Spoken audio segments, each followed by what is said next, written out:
各位親愛嘅觀眾，我喺1959年呢結婚之後就離開舞台啦。現在計下38年，一點愛心嘅驅使。喺1984年呢，我同李曾超頻女士成立咗群芳慈善基金會。我嘅目的就盡自己一點嘅微力，希望幫助到不幸同埋有需要嘅人。但係1987年令我想都想唔到嘅，由我愛子楊景煌醫生提議，要我翻去未拆卸嘅利舞台戲院演出1晚，為貧苦大眾籌款。當晚我哋籌咗1200幾萬，捐贈咗俾香港10個慈善機構。我只為演出咗嗰1晚呢，就唔會再有第二次噶啦。我想都想唔到，喺1994年呢，阿楊醫生嗰一班醫學界嘅朋友，佢哋要成立一間醫學專科嘅學院，提高醫療水準，為香港人造福，所以轉託咗楊醫生，請我再次粉墨登場，為醫專籌款。咁我覺得係好有意義啊！當時我請咗香港幾位名流，同埋醫學嘅教授，同埋一班熱心嘅醫生，大家一齊同台演出，相當成功。不止睇過戲人呢，做過戲嘅人呢，都印象深刻。所以一班友好同埋演出嘅朋友，時時都同我講，希望我將當晚嘅劇目同埋嘅盛會，你最好拍成一隻影碟。第一又可以留作紀念，第二又可以作慈善嘅用途，又可以保留你粵劇嘅精華，係好好喎。我考慮過呢，我唔止答應添，仲拍多2段，一段係落水恨，一段係竇娥冤，所以一共有6場折子戲。今日嘅影碟呢已經製作完成啦。我喺呢度首先要多謝香港電台嘅協助，同埋所有工作人員嘅鼎力合作，使得今日大功告成。粵劇呢係一種好優美嘅劇種，曲詞美麗，唱腔悠揚動聽，故事感人，可以話有真善美呢3個字喺裏邊。呢種藝術應該好好地保留佢。呢次群芳呢，特別邀請咗香港7間大專學府同埋演藝學院一齊合辦，共襄善舉。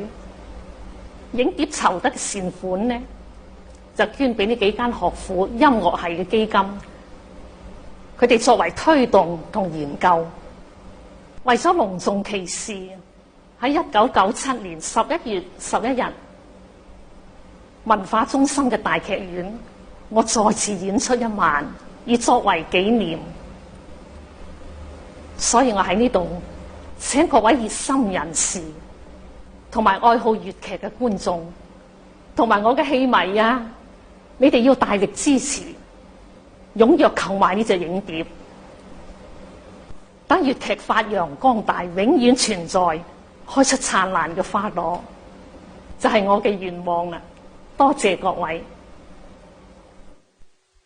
奮勇衝鋒，志不須盡忠，齊心一致，成為信義旗幟，向前衝，熱血流動。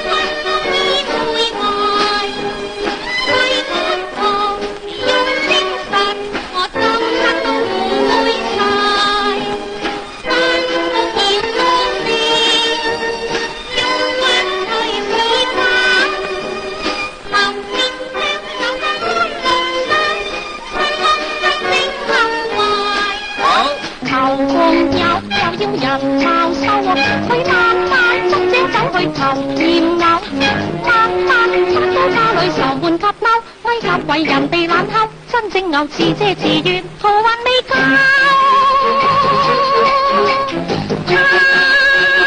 一句秋怨水老豆，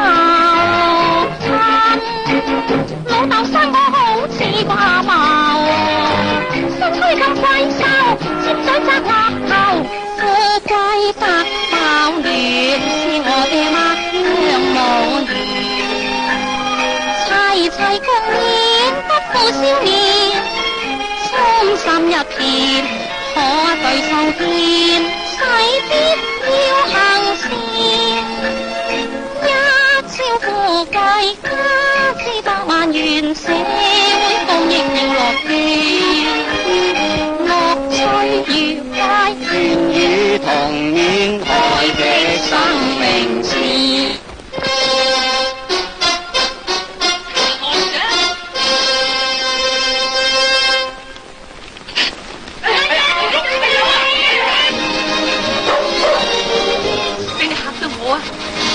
你仲學過我阿媽喎？你好叻啊！知道咪行後門？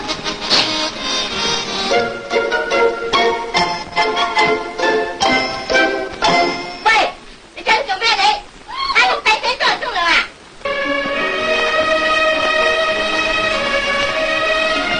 去啦！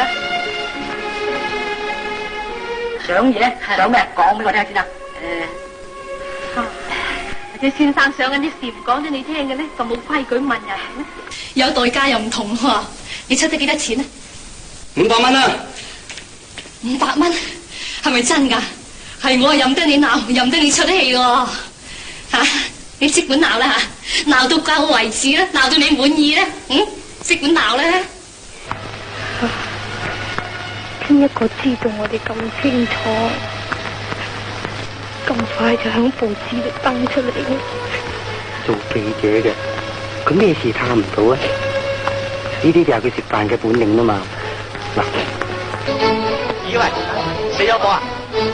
睇下佢。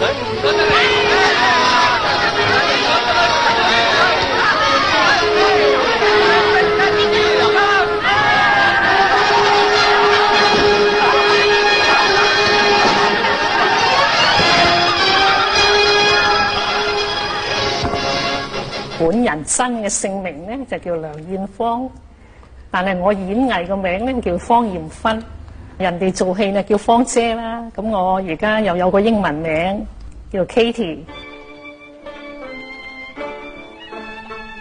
方艷芬個名啊，講起又係有段古嘅喎，因為以前咧我叫梁燕芳啦，咁又啱啱咧就上到去大東亞天台啦，嗰位易劍川老師。就係佢嘅文藝咧好深造嘅，咁佢話梁燕芳都冇咩藝術嘅氣味嘅呢個名，佢話我同你改個名啦咁。我媽媽話可以，但係我就一定要咧愛翻個芳字，咁佢一寫咗方艷芬出嚟，咁咧方艷芬咧改咗之後咧，咁啊踏上去呢個粵劇嘅道路度咧。就可以講話一路都係上級。我師傅咪白傑初咯，佢本身嘅名叫做夏柏祥。咁到我自己演出嗰時，方艷芬咧喺呢個即係做到正人嘅時間咧，我師傅咧已經過咗身。我1947年咧喺廣州落香港咧，第一次嗰個劇團叫做艷海堂，咁啊請咗唐迪生開戲。47年做完之後咧，咁我亦都拍過一套叫做《花落紅樓》，但係拍完之後咧，我睇過嗰個電影啊，自己唔係幾滿意，咁我就停頓咗呢個電影，我唔做啦，我都係向粵劇界發展啦咁啊一路到50，然之後大成公司請我再拍戲，咁我話拍乜嘢戲啊？佢話拍唔嫁喎，咁我唔嫁呢個戲，呢個劇本點寫法㗎？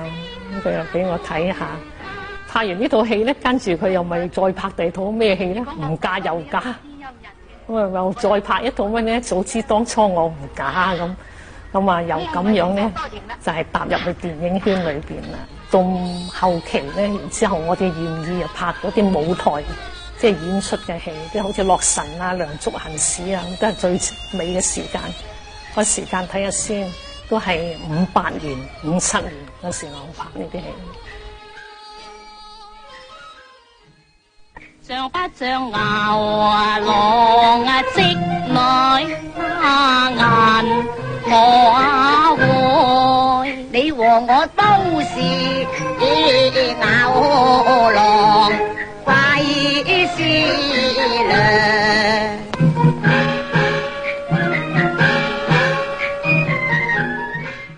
我希望拍啲呢有教育性嘅戲，雖然我係演員啊，但我嘅想法啊，用演員嚟去透過咗係做先生嗰個方向咧，比我覺得仲事半功倍啲。唱大戲有忠孝節義啦，有道德觀念多啦嗰度，咁啊嗰啲文字上你又有修養啦，咁係應該要推動下嘅粵劇。我已經退出咗呢個粵劇嘅圈子咯，咁我咪冇去做呢種工作咯，係咪？芳艷芬咧要退出舞台，咁啊有邊一個戲名係最適合佢嘅咧？咁啊出嫁從夫啦，咁啊拍完呢套戲咧就冇再拍電影，有咗都冇再登台啦。82年開始就有咁嘅動機，咁即係做啲咁多社會嘅工作係啱嘅，做人。到84年咧嗰陣時，我有個細佬哥就畢業，咁我哋去美國。咁阿李太嗰陣時咧，就忽然間就諗起，咁佢話吧，我等我喺 LA 成立呢個群芳基金會啦，咁佢問我有冇意見，我話冇。咁話翻香港係點咧？初咧就想做一個群芳藝院嘅啫，香港。咁一諗下，我哋橫掂都買咗一層樓喺處咯，我不如做基金啦，做個慈善基金會咪好咯咁。咁我話都好嘅，咁啊85年正式喺香港成立咗，就係會址亞皆老街嗰度。咁我不如大家諗過做一個老人院啦，即係紀念翻自己個媽媽都好啊咁。咁所以第一嘅希望咧就做一間老人院啦。咁啊，但係咧仲想做多啲咁嘛，咁做完咪冇錢咯。咁啊，可能咧係咧，我咪講話點解會唱歌會登台咧？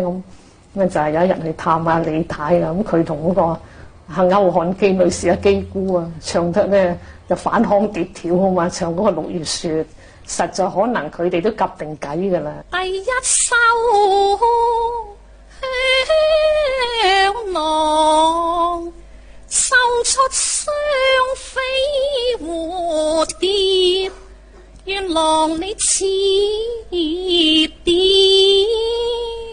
情那長那。咁所以好多朋友咧都推動去咁啊成呢件事實嘅。咁啊，叫啲音樂嚟試下唱翻下，咁啊果然咧就去日本入嗰啲帶啦。咁啊咁啱咧，咁啊楊醫生同我嗰次就同埋利舞台嘅院主食飯。咁啊個楊醫生就問嗰個朋友係佢好好朋友嘅老年朋友，話聽到利舞台就嚟拆卸咯喎，佢話我都喺嗰度，我太太最尾一台喺嗰度做戲，話別嘅，但我都有份喺嗰度睇，話得唔得揾日等我太太懷舊喺嗰度唱下歌啊！咁哇，嗰個李先生一聽到係咪真㗎？係我即刻翻去度期喎，你愛邊日啊？係咁樣咧，你都復出喺呢個利舞台做戲㗎嘛。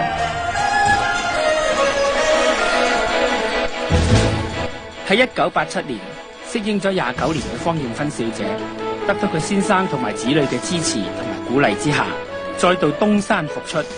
喺中秋節嘅前夕，為香港10間慈善機構籌款義演一場。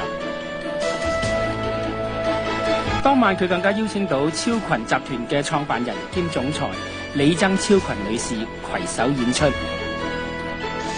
而喺演出嘅當晚，雖然票價高達100萬港元一張，而名譽票啊，亦都賣到5萬蚊一張。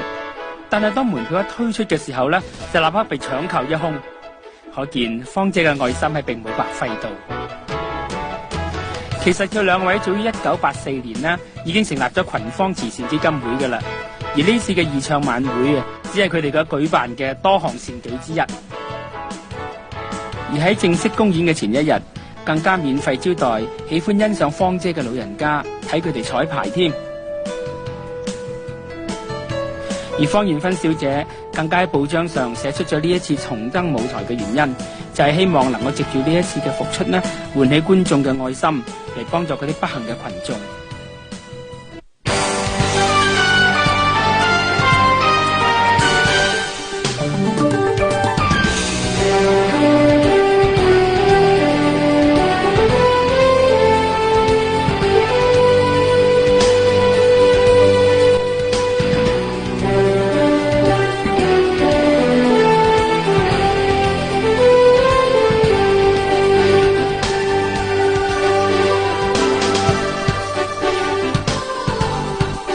當晚到嚟參觀嘅嘉賓非常之多，有何鴻燊博士啦，籌委會主席馮劉傳君女士，林貝月家同夫婿，鄭萬霞，廖本懷詩獻啦，黎敦義伉儷，羅拔時伉儷。我哋熟悉嘅琴姐當晚都有去過，仲有廣播處長張敏儀小姐，呢位就係芳姐嘅大女楊世芳小姐，亦即係李曾超群女士嘅契女胡發光議員啦。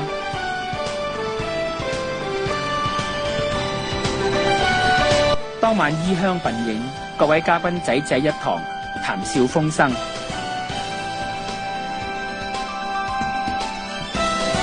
大家都好想盡快欣賞芳姐嘅演出嘅。第二次又係楊醫生接個波翻嚟，就係醫專啦。我係講笑噶嘛，而家又想幫你幫下忙啊，得唔得啊？自己傾埋先話得。咁佢話呢個醫專咧，將來咧就係專係訓練嗰啲專科嘅醫生，咁咪將呢個醫療嘅水準咪提高佢咯。提高咗之後啦，咁啊啲市民都得益啦嘛。此後金虎同驕，相與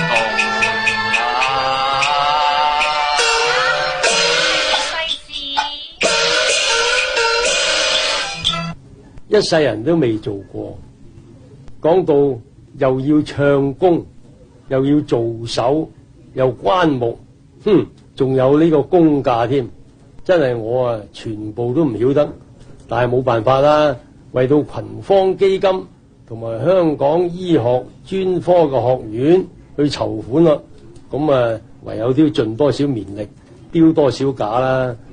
我希望香港醫專栽培更多嘅專科醫生，更進一步提高我哋香港嘅醫療服務水平。咁照我嚟睇呢，今次有機會出席參加演出，覺得非常之榮幸，亦都可以話喺芳姐度學得好多嘢。好難忘呢，就係芳姐佢好仔細咁、好認真咁教導我哋。尤其粵劇譬如喺發音嗰度咬字啊，要咬得好實。其實呢，粵劇呢，咬字發音好緊要嘅，呢個唔可以馬虎。咁同埋即係台步啊，甚至乎功架，即係有好多樣嘢要學。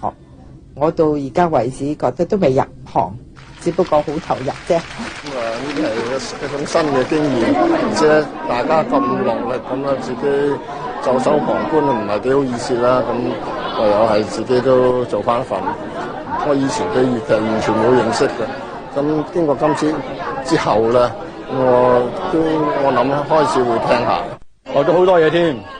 因為最低限度咧，我哋就攞到啲經驗，最低限度唔會怯場先。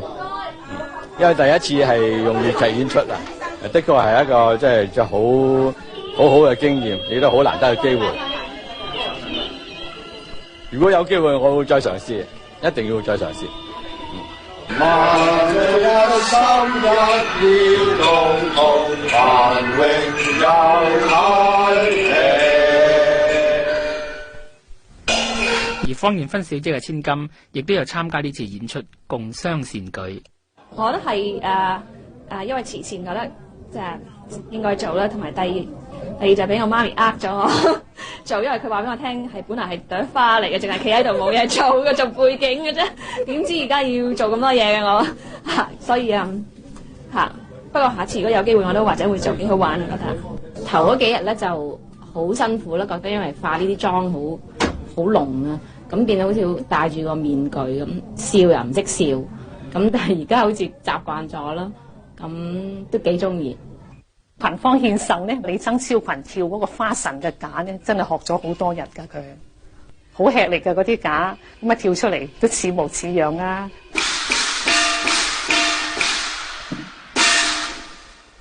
牡丹仙子萬般情，賜福人間多溫馨。群芳獻壽齊共享啊，家家歡笑樂聲啊平。一不離二，二不離三。咁我相信咧，做埋三咧，就都怕自己都係啱噶啦。貓來我盡星，綠意經鮮豔啊！夜樹映山處那開闊如畫，花一片風送葉色色像如畫，你看看啊！輕豔裏雙雙花入下。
十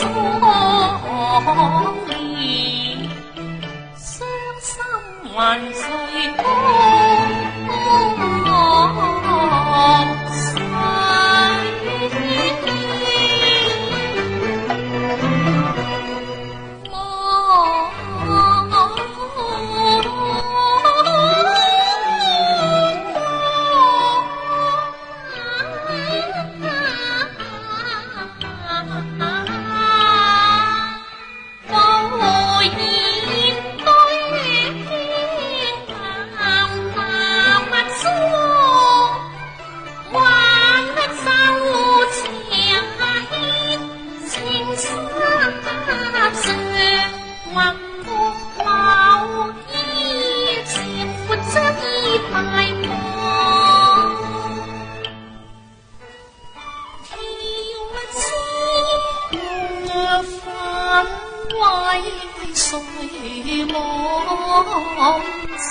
鮮花夢。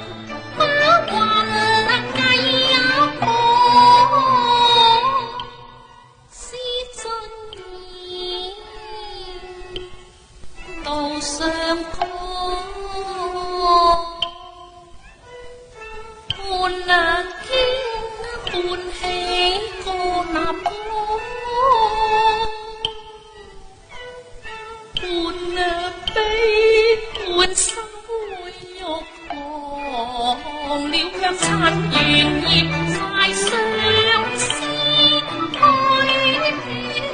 往。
那水